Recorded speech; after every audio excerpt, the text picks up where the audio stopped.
how to scale your business if you make custom pieces, what to do about too much inventory, selling lots of product but not being able to pay yourself, questions that need answers. In today's video, I'm going to answer a lot of questions that have popped up in my DMs over on Instagram, so thanks if you shared a question over there, and give you some answers so you can take some action today. And be sure to stick around. At the end of this video, I'm going to share the way that you can ask me your questions about your business and get one-on-one feedback absolutely free.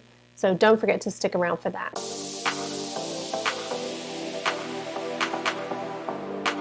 I'm Trudi Roach, and I help you scale your clothing and accessory business with content, product positioning, and sales strategies, so you never have to worry about where your next sales are coming from. The first question comes from Mira. So Mira asks, business seems to be going well. I'm taking custom orders and making sales, but there never seems to be enough money to pay myself or reinvest in my business. How can I change that fast? If you're selling product and you're getting paid for that product, but you don't seem to have any money or revenue or income that you can actually pay yourself beyond the price of the product, it really points to having a product problem with your profit margin. So you can look at this several ways. You can look at all of the components that go into your product. So materials, trims, any of the details, buckles, belts, all of those pieces. And it might even go to your pattern making, seamstress, if you're not making something yourself. So the cut, make, and sew, we call it in the industry, everything that goes into making that product, there needs to be at least a 50% markup and profit margin baked right into that initially so that you can pay for the materials and also pay yourself.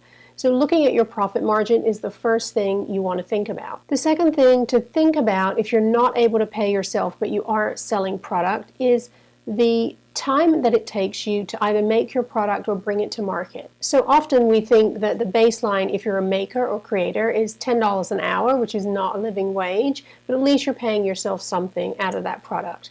But really the goal should be above the minimum wage, so at a minimum of $20 per item. So if you're making product yourself and you're not able to pay yourself, it might be that the time it takes you to create something is not in proportion to the price that you're selling that item. Occasionally, it's fine to sell something where there's not enough profit margin in there, and that is equating to time it takes you to make as well, to put something out that in the industry we would call it a loss leader. So it would be really enticing to your audience, but you don't expect to make a lot of money on that product. But those pieces should be very, very few and far between, and not take up a lot of your inventory. So those would be the things that would grab your audience's attention, and again, you don't expect to make a lot of profit. But most of the items that you're selling, you should not be using a lot of your time and energy out of proportion to what you're actually making and profiting on with those products. And the third thing to think about, if you're selling product but you're not able to pay yourself, is to look at where all the money is actually going. This can be hard to do, particularly if you're doing lots of things in your business, and also if you're a solopreneur, you expect to be doing almost all of the tasks in your business. But it's easy for expenses to get out of line when you're starting out, and everything to feel that it's really essential to spend money on. The biggest thing that you can do, the biggest service you can do for yourself as a new entrepreneur, and I learned this the hard way, I'll admit it, is to learn how to pay yourself first. There's actually a great book out there called Profit First, and if you're not making money or not able to pay yourself, it seems counterintuitive to take money and pay yourself first, but if you're not paying yourself, then you're really not in business. You're kind of giving it away. So I encourage you to take a look at that book. It's really enlightening. And the shorthand way to think about this is if you make $1, a percentage of that dollar needs to go into your bank account first. A percentage of it needs to go into being reinvested in the business, whether that's new inventory or services, other expenses you need to keep the lights on in your business. And then a portion of that also needs to go back into your product so you have product to sell. I recommend the book highly, but definitely think about taking a look. Maybe you need to take a day or a couple hours and sit and figure out where the money is going in your business when you have that income coming in, and I promise you it will be game-changing. Okay, so Toya asks, I make one-of-a-kind pieces, so it's not possible for me to make a lot of inventory at a time. How can I scale my business so it's worth my while to sell these pieces? So Toya, this comes down to product positioning, so all of the tiers of product within your business. It doesn't matter if you are a business that buys product that's already made and it's private label product, whether you're printing your own product, doing drop shipping, print on demand, or you're actually crafting and making your own pieces. You need to have tiers of product within your business that basically support your business. So the first thing that I like to have every brand consider is having a hero piece within their product assortment. So what is a hero product? A hero product is something that your business can become known for. It's something iconic within the product mix. So it might be a signature piece, it might be a signature style, something that is tried and true in your business, that you have some proof that customers respond to, that you lead with in your business. A hero piece for a brand like Tory Burch might be the iconic skimmer ballerina with the logo, and that's something that Tory Burch comes back to season after season, but it's very much an icon in the brand. If you're making one-of-a-kind pieces, having a hero piece that has great profit baked in, that is a signature piece that's easy for you to make, is not overcomplicated, or perhaps it is, but it's a higher ticket point, that hero piece you can rely on in your business season after season. So the next thing to think about if you want to scale your one-of-a-kind business is to have easy opening price point pieces within the mix. If you make high-end pieces, this can often seem counterintuitive. It feels like you always want to have absolutely one-of-a-kind exclusive pieces that cannot be duplicated. But what this equates to is you always having to go to the workbench or into your studio every time you get an order, kind of break stride in your business, and make that piece to ship out. So what I like to recommend, even for people that do high-end, even custom one-of-a-kind designs, is to have something that fits within their product assortment that really feels like it's a great fit for your brand, but that you can maybe keep a few pieces on the shelf so that you are comfortable promoting your brand and your products, but you don't feel tied to actually making every piece right on demand. So this could look something like just having a few pieces of that hero product made ahead of time. It might mean coming up with something that's similar to the hero product that is at a different price point, so it's easier for you to perhaps outsource if you have another maker or seamstress, someone that you can use to help you build a little bit of inventory. I call this mini batching, but you're not asking to block the creativity and take away from your one-of-a-kind custom ethos that you lead with in your brand. So I worked with a great client, Lisa Throckmorton-Jones. I'll leave a link to her site below. Lisa makes beautiful custom one-of-a-kind bags from dead stock fabric. So you might be thinking, well, how is she going to scale that business? So we looked at her customer and we also looked at her product category.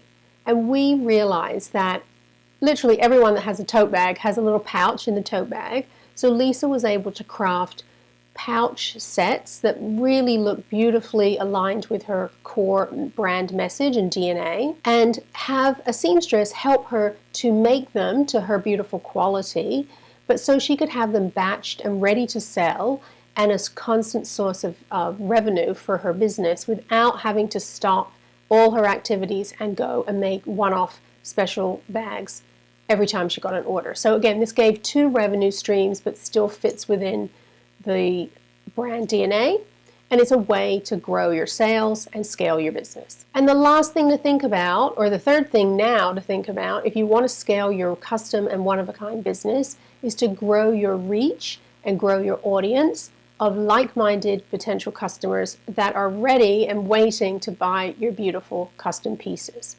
So there are two approaches you can think about. You can either sell more to your current audience, or you can sell more to a wider audience. And these two strategies are great to pursue side by side, particularly if you're a custom one-of-a-kind business. But you can also think about growing your audience and potentially selling more to a wider audience of those beautiful custom pieces as another path to scaling your business. So you can either scale with more product or you can scale with more customers, so a wider audience.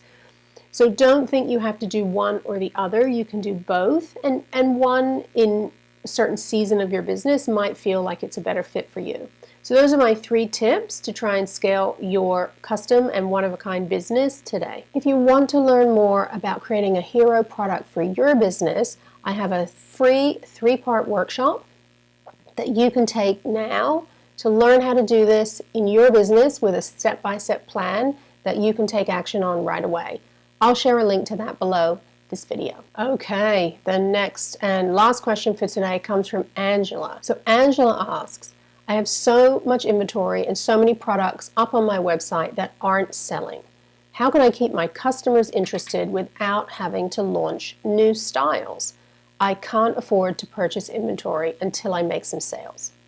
Okay, Angela, I hear this question so often, and here's what I would recommend. The first thing that you can think about doing is to step up your social media and email marketing. I'm pretty sure you have a strategy in place to reach out to your audience, to nurture your audience every week, perhaps even every day. But I want you to sit down and take a look at connecting what you're doing on social media to your products and try and draw a line between the two.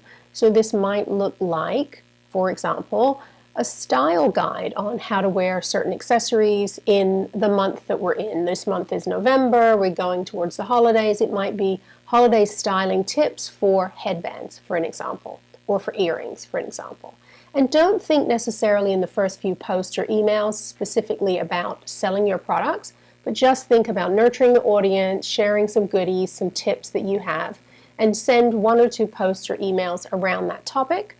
And then in the 3rd and 4th email, you're going to lead a trail of breadcrumbs directly to your product, and because that is the solution to the problem or the need that you just identified and shared value on.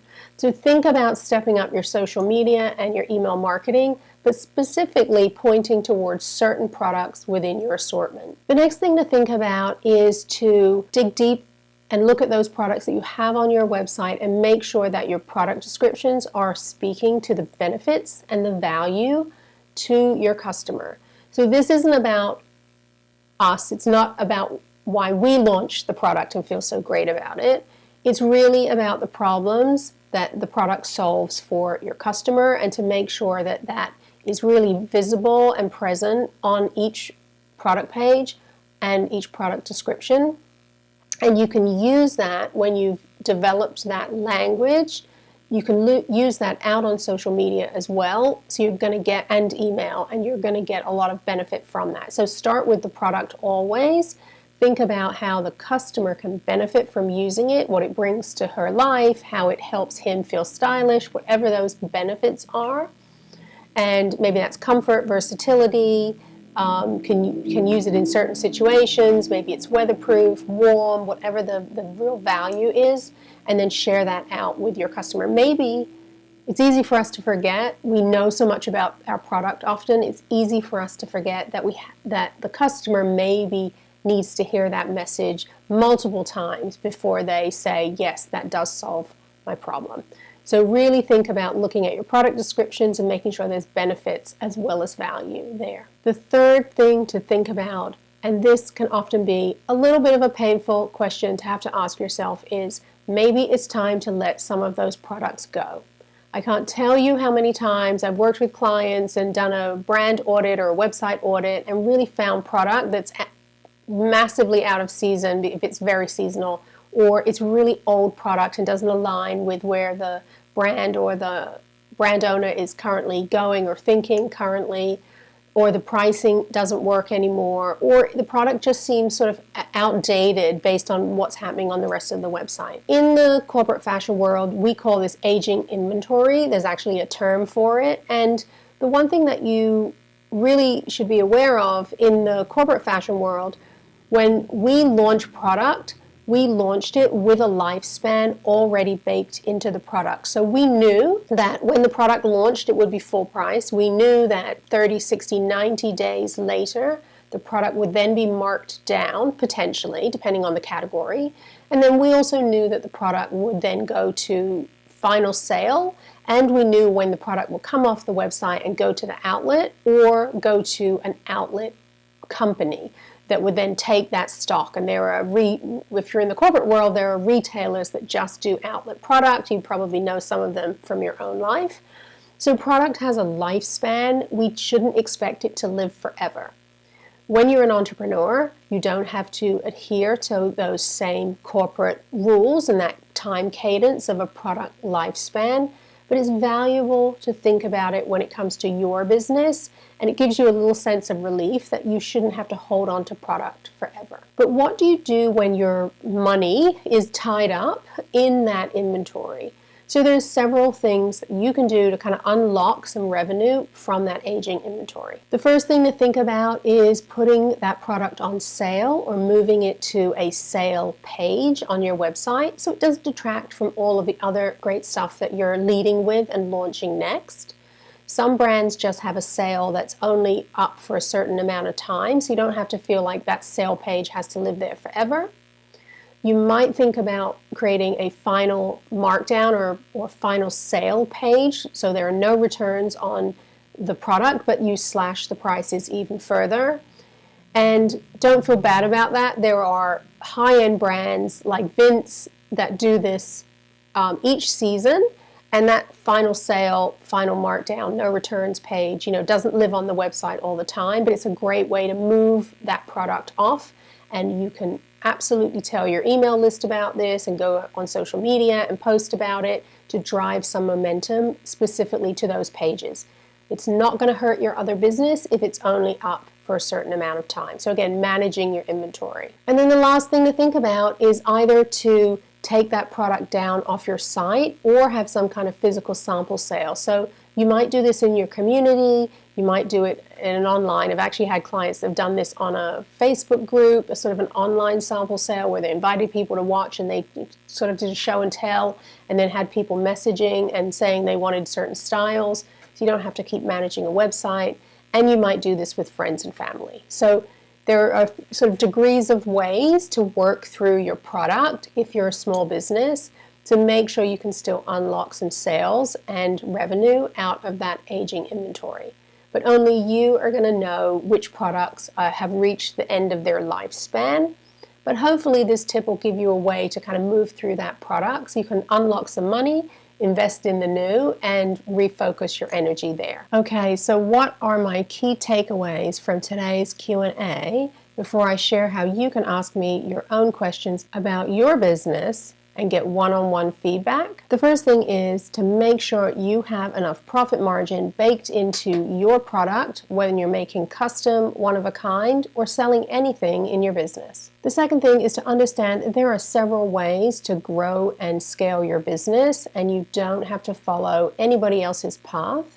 It doesn't always need to be about large quantities. It can also be about selling mini batches, small quantities to a larger audience. And to know that inventory has a lifespan. It shouldn't live on your website or in your store forever. So plan to manage your product from launch all the way through its lifespan, and you'll be able to make money from your product at every stage. So how do you ask me your own questions about your business and get one-on-one feedback on a complimentary call with me? I have a limited number of discovery calls available each month, but they do book out fast. I'm going to leave a link below. You can go ahead and grab your spot and book a call, and we'll go through the things that are challenging right now and get some answers for you. So if you want one of those spots, go ahead and grab it. Don't forget to like and subscribe, and I'll see you in the next video.